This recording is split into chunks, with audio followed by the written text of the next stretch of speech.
शुरुआत अहम खबर के साथ करेंगे। एनडीए में सीट शेयरिंग पर गौर-व-खौज जारी है।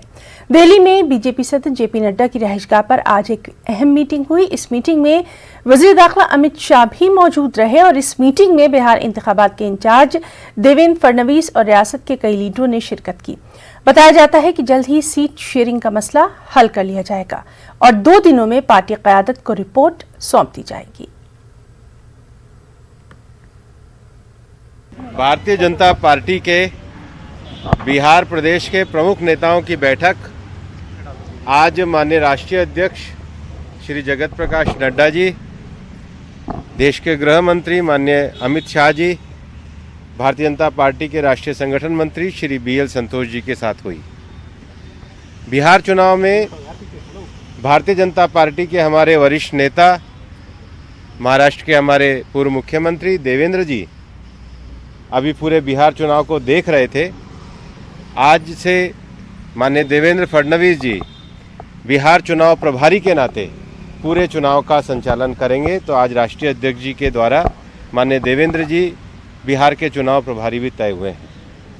पार्टी के हमारे बिहार के सभी वरिष्ठ नेताओं ने ABCD जो भारतीय जनता पार्टी की सीटें हैं उनकी जानकारी केंद्रीय नेतृत्व को दी। उसके साथ ही साथ केंद्रीय नेतृत्व को बिहार की राजनीतिक परिस्थिति और आने वाले चुनाव समय में जो चुनाव का कैंपेन सेमी वर्चुअल भी होने वाला है, चुनाव आयोग के जो निर्देश भी हुए हैं उसके आधार पर चुनाव के कैंपेन की जानकारी भी दी।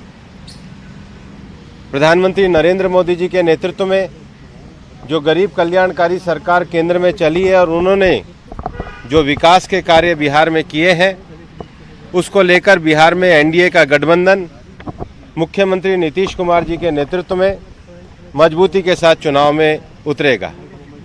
पार्टी अध्यक्ष द्वारा पार्टी के वरिष्ठ नेताओं को गठबंधन के अपने सहयोगी दलों से बातचीत करने के लिए नामित किया है। हम आज और कल 2 दिनों में इस बातचीत की पूरी प्रक्रिया को पूरा करेंगे और बिहार में भारतीय जनता पार्टी, जदयू और लोजपा तीनों पार्टियां मिलकर के इस चुनाव को लड़ेंगे। उसके साथ ही जदयू के साथ जो उनके सहयोगी भी आए हैं, जितिन राम मांझी जी, उनकी पार्टी भी जदयू के साथ है और हम बिहार में पुनः एक बार एनडीए गठबंधन के साथ 3/4 बहुमत से चुनाव को विजय प्राप्त करेंगे।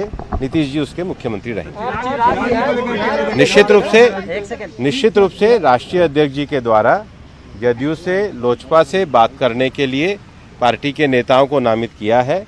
शीघ्र ही हम सब लोगों से बातचीत करेंगे और गठबंधन के सभी विषयों को और सभी सीटों को हम पूरी तरीके से सुलझाएंगे। आप तो बिहार में सक्रिय रहेंगे तो प्रभारी? हाँ, मैं पार्टी के संगठन प्रभारी के नाते और हमें इस बात की खुशी है कि माननीय देवेंद्र जी का जो अनुभव है उसका पूरा संचालन करने में हमको पूरा पार्टी को वहाँ पे लाभ हुआ है। पिछले 2 महीने से वो लगातार बिहार में सक्रिय हैं। पूरे क्षेत्र का उन्होंने दौरा किया है और पार्टी के चुनाव प्रभारी के नाते ये बिहार टीम के लिए भी एक खुशी का विषय है। अभी हमारी गठबंधन की बातचीत चल रही है। गठबंधन में जिसको जितनी सीटें मिलेंगी वो उन्हीं सब सीटों पे चुनाव लड़ेंगे। सर, ABCD 4 कैटेगरी हमने बताया। लोजपा का कहना है, चिराग पासवान की तरफ पार्टी की तरफ से कहा जा रहा है कि तार्किक समझौता हो और ABCD में ए में भी तीनों पार्टी में पार्टी के वरिष्ठ नेता बातचीत करेंगे। गठबंधन मजबूती के साथ चुनाव लड़ेगा। बिहार में केंद्र में प्रधानमंत्री नरेंद्र मोदी, बिहार में नीतीश कुमार जी, इस नेतृत्व को लेकर के हम चुनाव में उतरे हैं। चुनाव बिहार के विकास के जिस रफ्तार को 15 वर्षों के एनडीए के शासनकाल में आगे बढ़ाया है उससे अब ये आत्मनिर्भर बिहार की ओर बढ़ने का कदम है और हम चुनाव में बिहार की जनता का आशीर्वाद लेकर के आत्मनिर्भर और गौरवशाली बिहार को आगे बढ़ाने के लिए जनता का आशीर्वाद प्राप्त करेंगे। औपचारिक ऐलान हो जाएगा सर? मुझे लगता है शीघ्र ही हो जाएगा क्योंकि चुनाव की प्रक्रिया बीच में है और ये आने वाले 2-3 दिन हमारे लिए बड़े महत्वपूर्ण हैं। भारतीय जनता पार्टी के एक कार्यकर्ता के रूप में पार्टी ने जो जिम्मेदारी दी है उसका पूरा निर्वाह करेंगे। वहाँ का जो हमारा यूनिट है, संजय जी हमारे अध्यक्ष है, भूपेंद्र जी प्रभारी है, इन्होंने बहुत अच्छा वर्किंग वहाँ पर किया हुआ है, इसलिए मुझे कोई बहुत वहाँ तकलीफ़ नहीं है। और हम सब लोग मिलकर, जैसा भूपेंद्र जी ने अभी बताया कि जो हमारा गठबंधन है उसको ठीक ढंग से हम गठबंधन की बातचीत पूरी करेंगे, पूरी मजबूती से चुनाव लड़ेंगे और मेरा विश्वास है कि एक बहुत अच्छी जीत एनडीए को प्राप्त होगी। आज जिस प्रकार से मैं पिछले 2 महीने में देख रहा हूँ, मोदी जी के प्रति जिस प्रकार का प्रेम और स्नेह बिहार में देखने को मिलता है, और साथ साथ नीतीश जी की सरकार ने जो काम किया है, तो हमारे इस गठबंधन का नेतृत्व राज्य में नीतीश जी ही करेंगे और निश्चित रूप से हम लोग अच्छे तरीके से चुनकर आएंगे। और वहीं बिहार एनडीए में अब तक सीटों की तकसीम नहीं हुई है। उम्मीद यही है कि एक दो दिनों में इस मामले में तस्वीर भी वाज़ेह हो जाएगी। इन सब के बीच चिराग पासवान ने पार्टी कारकुनान से कहा कि पार्टी उनकी मां है, इस बार पार्टी मुफादात को तरजीह दी जाएगी। पासवान ने कहा कि हमारी पार्टी को नीचे दिखाने की तमाम कोशिशें बेकार साबित होंगी। चिराग पासवान के इस बयान पर पार्टी कारकुनान का जोश बढ़ गया और वो नारेबाजी करने लगे। पार्टी हमारी माँ है, उसको आगे बढ़ाना है, और कोई अगर सोचेगा कि हम उसको दबा लें, छोटा कर लें, अस्तित्व मिटा दें, तो वो संभव नहीं सर जी। तो सब लोग हर परिस्थिति के लिए तैयार है ना।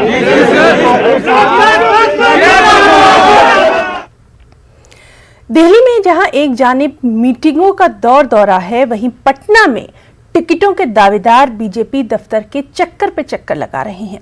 अलग अलग इलाकों से आए लीडरान और कारकुनान को ऑफिस आने के बाद मालूम हुआ कि तमाम बड़े लीडर तो दिल्ली में हैं, जहां मीटिंग जारी है।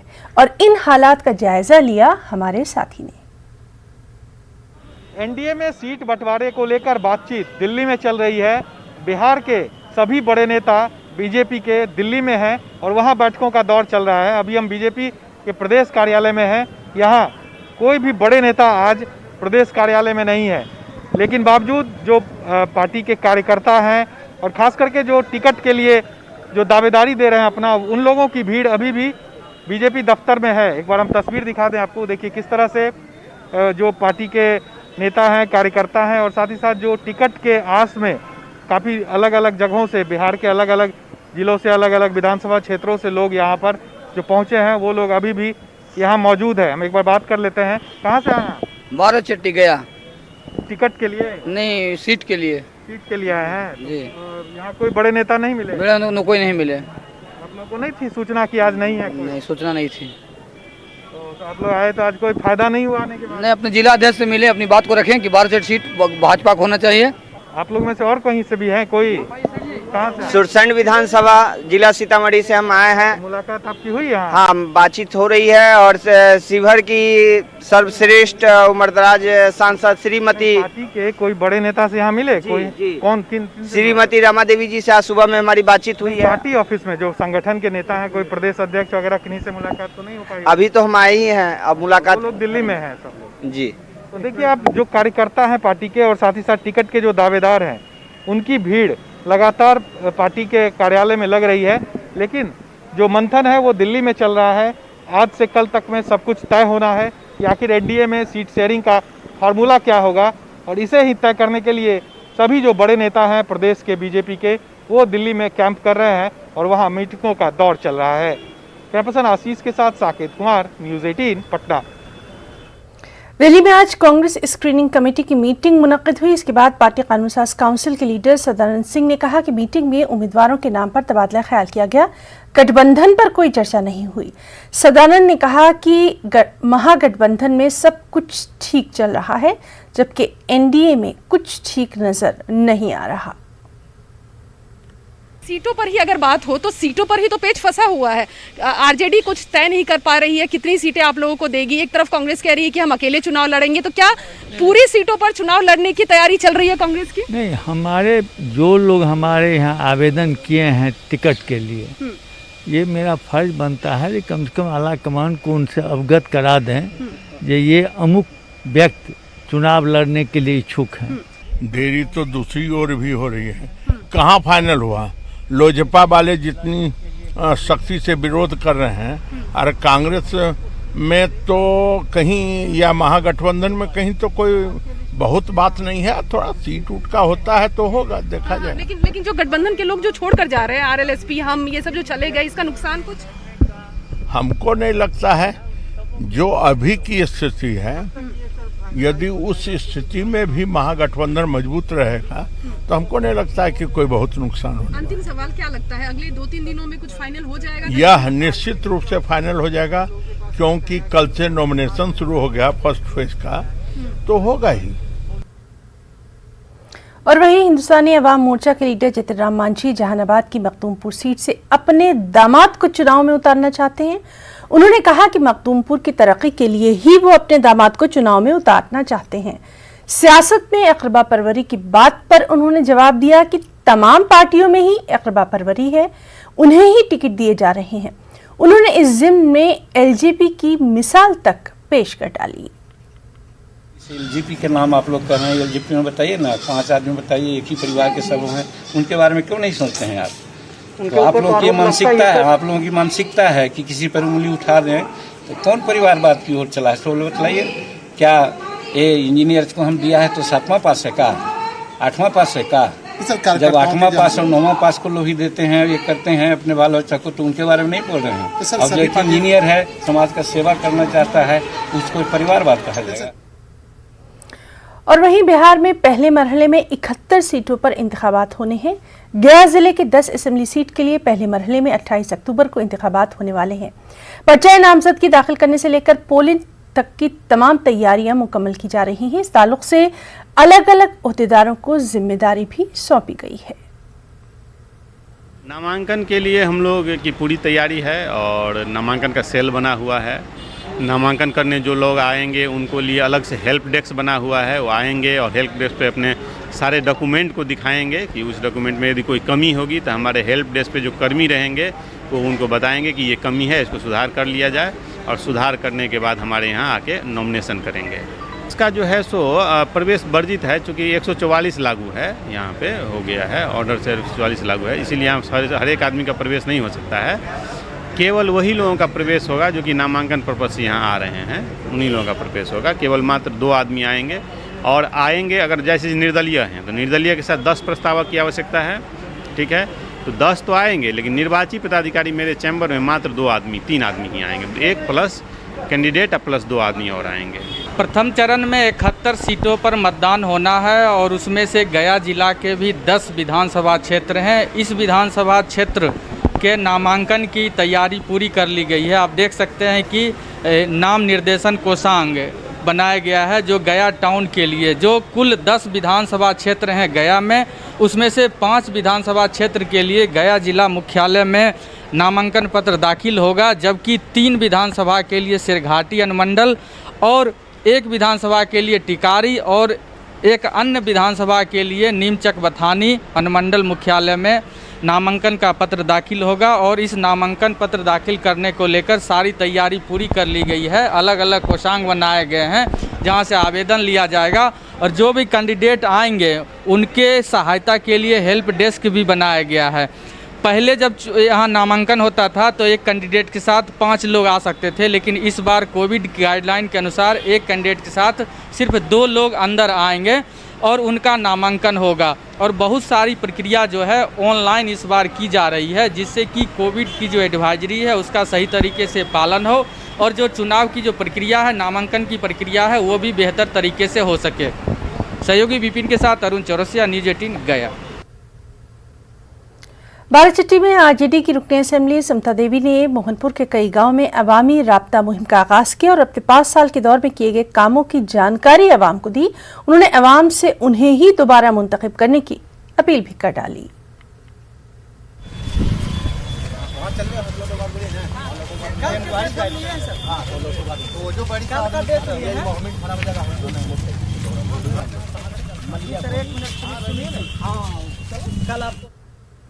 बिहार असेंबली इंतखाबात को लेकर सियासी पार्टियों की सियासत शबाब पर है। रियासत में अक़लियतों की आबादी 17% है।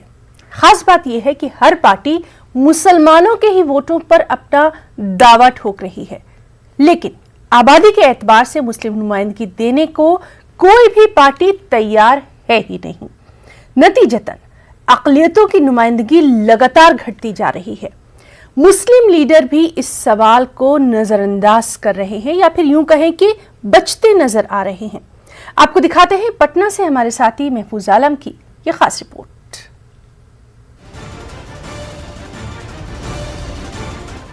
बिहार असेंबली इंतखाबात में रियासत की मुस्लिम आबादी सियासी पार्टियों की तवज्जो का मरकज बनती है। ये और बात है कि कोई भी पार्टी मुसलमानों को आबादी के तनासुब से सियासी हिस्सेदारी देने की पहल नहीं करती। 2010 के असेंबली इंतखाबात में महज 19 मुस्लिम उम्मीदवारों ने जीत हासिल की। वहीं 2015 यानी गुज़िश्ता असेंबली इंतखाबात में आरजेडी, जेडीयू और कांग्रेस के अजीम इत्तेहाद में 24 मुस्लिम उम्मीदवार कामयाब हुए। गुज़िश्ता इंतखाबात में अजीम इत्तेहाद और एनडीए के दरमियान सीधा मुकाबला था। उस वक्त जेडीयू अजीम इत्तेहाद के साथ थी। मौजूदा असेंबली इंतखाबात में सूबे का सियासी मंजरनामा तब्दील हो गया है।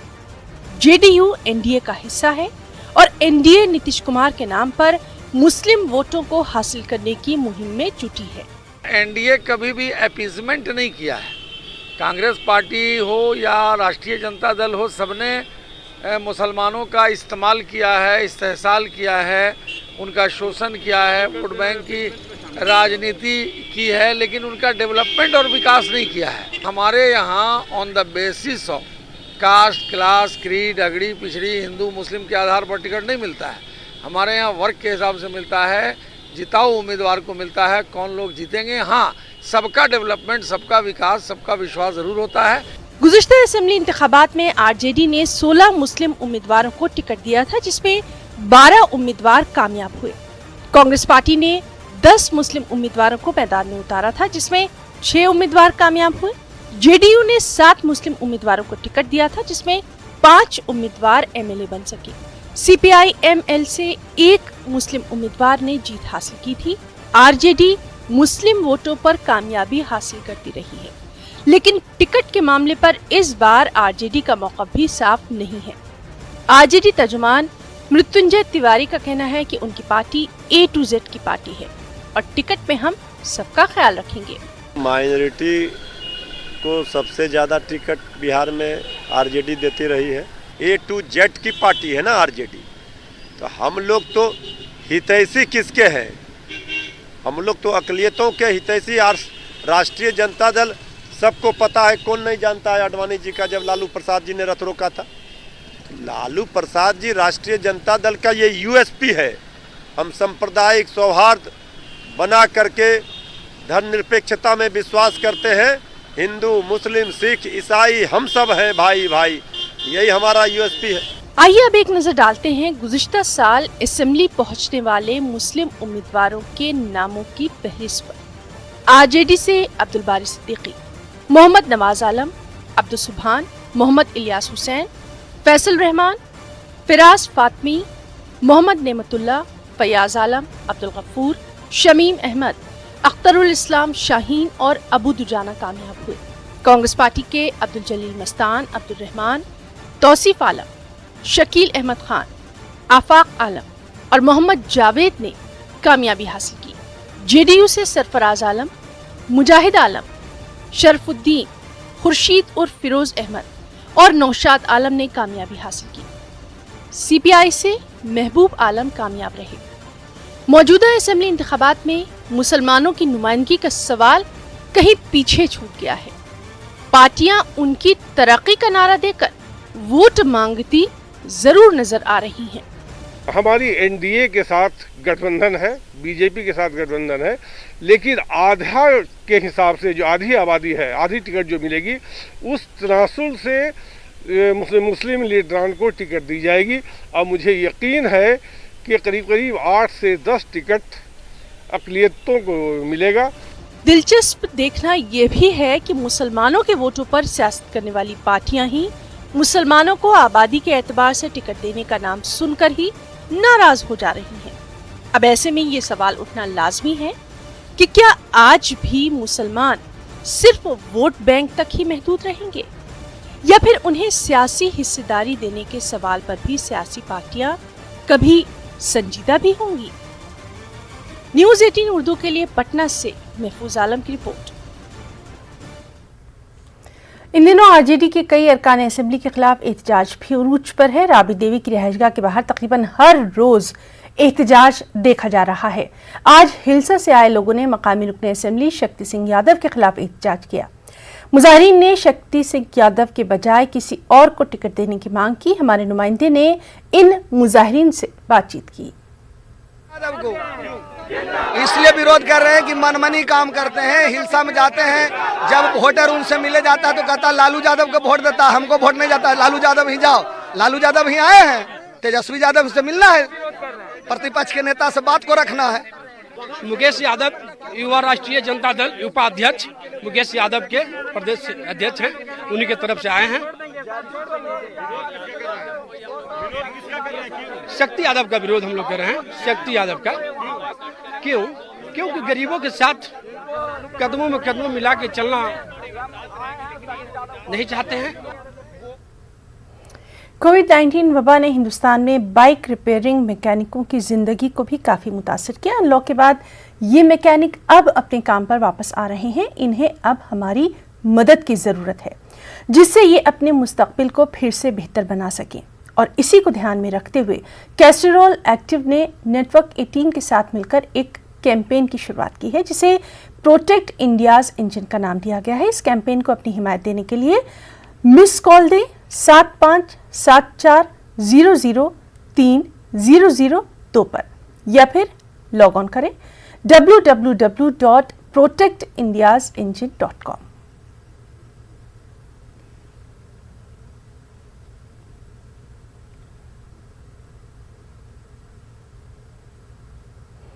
कैस्टरॉल एक्टिव ने नेटवर्क 18 के साथ प्रोटेक्ट इंडियाज़ इंजन नाम से एक मुहिम की शुरुआत की है। इसका मकसद मुल्क के इंजनों की हिफाजत, मैकेनिक की सलाहियतों को उभारना है। इस मुहिम में आपका साथ मैकेनिकों के बेहतर मुस्तकबिल के लिए 50 लाख रुपए इकट्ठा करने में मदद करेगा।